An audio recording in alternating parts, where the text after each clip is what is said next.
Hello friends, welcome back to food vlog. ഇന്നത്തെ വീഡിയോയിൽ ഞാൻ നിങ്ങൾക്ക് കാണിക്കാൻ പോകുന്നത് നല്ല ഈസി ആയിട്ടുള്ള സോഫ്റ്റ് ആയിട്ടുള്ള ലെയറൊക്കെയുള്ള പൊറോട്ട റെസിപ്പിയാണ്. അപ്പൊ ഈ പൊറോട്ടക്ക് വീശി അടിക്കേണ്ട ആവശ്യമൊന്നുമില്ല, വളരെ എളുപ്പത്തിൽ ഉണ്ടാക്കിയെടുക്കാൻ പറ്റും. അപ്പൊ ഇതെങ്ങനെയാണ് ഉണ്ടാക്കുന്നതെന്ന് നമുക്ക് നോക്കാം. അപ്പൊ അതിനായി ഞാനിവിടെ ഒരു 1/2 കിലോ മൈദ എടുത്തിട്ടുണ്ട്. ഇനി ഇതിലോട്ട് ഒരു മുട്ട, 2 ടേബിൾ സ്പൂൺ പഞ്ചസാര, ഒരു നുള്ളു ഉപ്പ്, 3 ടേബിൾ സ്പൂൺ പാം ഓയിൽ, പിന്നെ 1 കപ്പ് പാലും കൂടി ചേർത്തിട്ട് നന്നായി ഒന്ന് കുഴച്ചെടുക്കണം.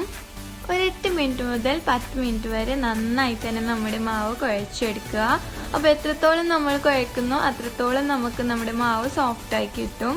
അപ്പൊ നന്നായി ഒന്ന് കുഴച്ചെടുത്തതിന് ശേഷം ഒരു പാത്രത്തിലോട്ടും നമ്മുടെ മാവിലോട്ടും കുറച്ച് ഓയിൽ ഒഴിച്ചെടുത്ത് ഒരു തുണി കൊണ്ടോ അതോ ഒരു പ്ലാസ്റ്റിക് കൊണ്ടോ മൂടി വെച്ച് ഒരു 2 മണിക്കൂർ ഇതിനെ നമുക്ക് മാറ്റി വെക്കണം. മാവ് ഡ്രൈ ആയി പോകാണ്ടിരിക്കാനാണ് നമ്മൾ ഓയിൽ തേച്ചെടുക്കുന്നത്. അപ്പൊ ഇതിവിടെ ഏകദേശം 2 മണിക്കൂർ ആയിട്ടുണ്ട്. നമ്മുടെ മാവ് നേരത്തെക്കാളും സോഫ്റ്റ് ആയി വന്നിട്ടുണ്ട്.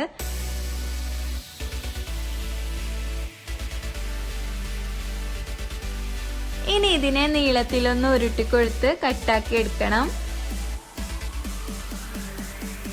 അപ്പൊ ഇതുപോലെ ഒന്ന് കട്ടാക്കി എടുത്തതിന് ശേഷം നമുക്കിതിനെ ചെറിയ ചെറിയ ഉരുളകളാക്കി മാറ്റാം.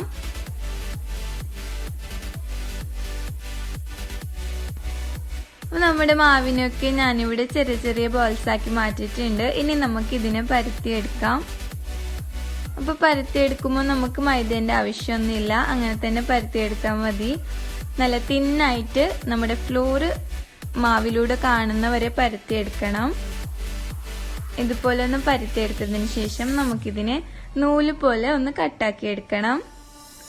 നിങ്ങൾക്ക് എത്ര തിന്നായിട്ട് കട്ടാക്കി എടുക്കാൻ പറ്റുന്നോ അത്രയ്ക്കും തിന്നായിട്ട് കട്ടാക്കി എടുക്കാൻ നോക്കണം.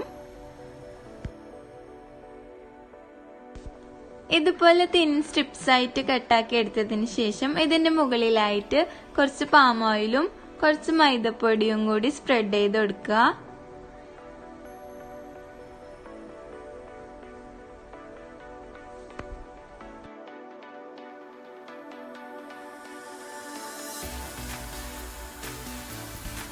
ഇനി ഇതിനെ 2 സൈഡിൽ നിന്നും കൈവച്ച് മിഡിലോട്ടൊന്ന് നീക്കി കൊടുക്കുക.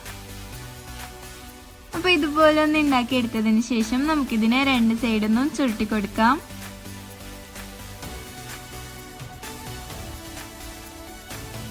നെക്സ്റ്റ് ഒന്നിന്റെ മുകളിലായിട്ട് മറ്റേത് വെച്ചെടുത്ത് വീഡിയോയിൽ കാണുന്ന പോലെ ജസ്റ്റ് ഒന്ന് കയ്യിലൂടെ പ്രസ് ചെയ്ത് കൊടുക്കണം. അപ്പൊ ഇതുപോലെ എല്ലാ ഉരുളകളെയും നമുക്ക് ഉണ്ടാക്കിയെടുക്കാം.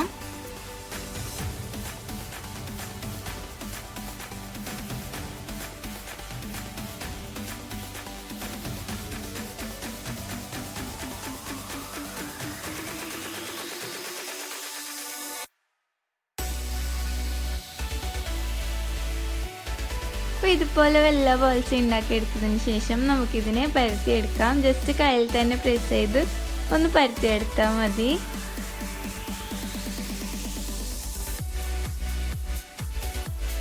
അപ്പോൾ എല്ലാ ബോൾസിനും ഇതുപോലെ കയ്യിൽ പരത്തിയെടുത്തതിന് ശേഷം നമുക്കിതിനെ ചുട്ടെടുക്കാം. തിരിച്ചും മറിച്ചും ഇട്ടെടുത്ത് നല്ലപോലെ ഒന്ന് ചുട്ടെടുക്കുക. അപ്പൊ ഇതിന്റെ മുകളിലായിട്ട് കുറച്ച് ഓയിലും കൂടി ഒഴിച്ചു കൊടുക്കണം. ആദ്യം തന്നെ ഓയിൽ ഒഴിച്ചെടുക്കരുത്, കുറച്ച് ചുട്ടെടുത്തതിന് ശേഷമേ അതിന് മുകളിലായിട്ട് ഓയിൽ ഒഴിച്ചെടുക്കാവൂ. അപ്പൊ ഇത് ഒരു കളർ മാറി വരുന്നത് വരെ നമുക്ക് കുക്ക് ചെയ്തെടുക്കണം. അപ്പൊ നല്ലപോലെ കുക്ക് ചെയ്തെടുത്തതിന് ശേഷം ഇതിനെ മാറ്റിയിട്ട് ഒന്ന് തട്ടിക്കൊടുക്കണം. നമ്മൾ സാധാരണ പൊറോട്ട തട്ടുന്ന പോലെ ചൂടോടെ തന്നെ 2 സൈഡിൽ നിന്നും ഒന്ന് തട്ടിക്കൊടുക്കുക. അപ്പൊ നമ്മുടെ ലെയറൊക്കെ നല്ലപോലെ കാണാൻ പറ്റും. നമ്മുടെ പൊറോട്ട പെർഫെക്റ്റ് ആയിട്ടുണ്ട്. അപ്പോൾ വളരെ എളുപ്പത്തിൽ ഉണ്ടാക്കിയെടുക്കാൻ പറ്റുന്ന നൂല് പോലുള്ള പൊറോട്ട ഇവിടെ റെഡി ആയിട്ടുണ്ട്. എല്ലാവരും ട്രൈ ചെയ്ത് നോക്കുക. എന്തെങ്കിലും ഡൗട്ട്സ് ഉണ്ടെങ്കിൽ കമൻറ്റിലൂടെ ചോദിക്കുക. നിങ്ങൾക്ക് ഈ വീഡിയോ ഇഷ്ടപ്പെട്ടെങ്കിൽ ലൈക്ക് ചെയ്യുക, ഷെയർ ചെയ്യുക, ഒപ്പം തന്നെ സബ്സ്ക്രൈബ് ചെയ്യുക. തൊട്ടടുത്തുള്ള ബെല്ലൈക്കനിൽ ഓൾ എന്നുള്ള ഓപ്ഷനും കൂടി ക്ലിക്ക് ചെയ്ത് കൊടുത്താൽ ഞങ്ങളുടെ വീഡിയോ നിങ്ങൾക്ക് നോട്ടിഫിക്കേഷനായി കിട്ടുന്നതാണ്. അപ്പോൾ വീണ്ടും ഒരു വീഡിയോയിൽ കാണുന്നവരെ ബൈ ബൈ.